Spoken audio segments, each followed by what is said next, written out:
In scrutiny on spending, President Obama pushed for more spending in last night's State of the Union speech, but he didn't use that S word. So let's set party interests aside and work to pass a budget that replaces reckless cuts with smart savings and wise investments in our future. It is not a bigger government we need, but a smarter government that sets priorities and invests in broad-based growth. If we want to make the best products, we also have to invest in the best ideas. Now is not the time to gut these job-creating investments in science and innovation. Today, no area holds more promise than our investments in American energy. So is the word investments just code for more spending?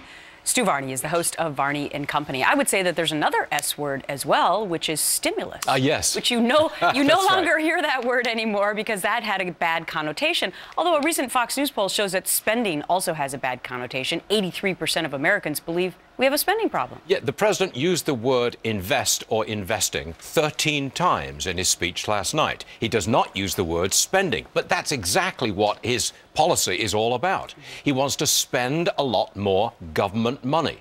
To him, it's government that's going to stimulate the economy. It's government that's going to create jobs. And so he proposed a pretty long list of government spending programs in his speech last night. For example, universal preschool.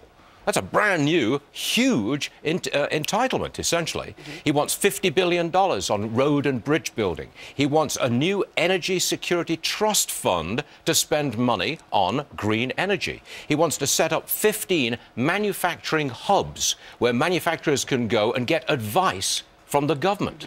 Essentially, it's a lot more government spending. It is a mini stimulus plan, is what he came up with. He also wants to increase minimum wage. Yep. And, of course, that would be great for people who are working at those jobs, but possibly bad for small businesses who have to pay higher wages. Yeah. Now, look down the line for a second.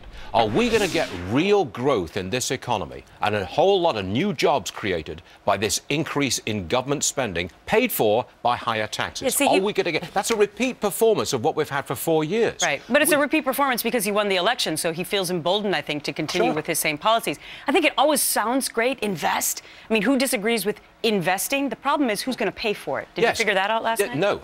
Well, essentially, it's going to be more taxes by closing loopholes on wealthy people, more taxes on corporations, especially the money that they make overseas, and a lot more tax on oil companies. So you raise a lot of money from taxing, and you spend it on these new government programs. What we desperately need in America is 4%, 5%, 6% growth in the economy. Question is, will this government activist policy announced last night, repeated last night, is that going to give us the growth that we need? My answer is no, flat out, it will not. It will simply give us a lot more debt. We'll see how the GDP does in the coming quarters. We shall. And we'll watch you at 9:20. Glad to hear it, Gretchen. Thank you. Okay.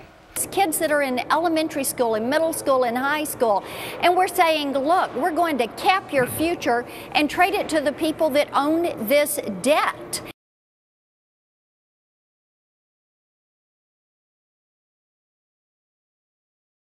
I'm glad that Ambassador...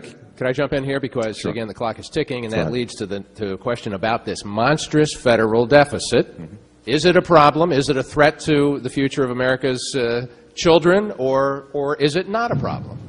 Senator Obama? I think it's an enormous problem. And what are you going to do specifically to cut it or to raise, either to stop spending or to raise revenues? I think it is an enormous problem. This has been the most fiscally irresponsible administration in certainly my memory. We have gone from trillion-dollar surpluses to trillion-dollar deficits in the blink of an eye. Not all of those costs are the fault of the administration. Obviously, 9/11 occurred and the decline in the economy. But what is also true is that it was aided and abetted by a set of fiscal policies that I think were on the wrong course. We can take a look example of yesterday's vote. For the first 42 presidents, number 43 added $4 trillion by his lonesome, so that we now have over $9 trillion of debt that we are going to have to pay back. $30,000 for every man, woman, and child. That's irresponsible.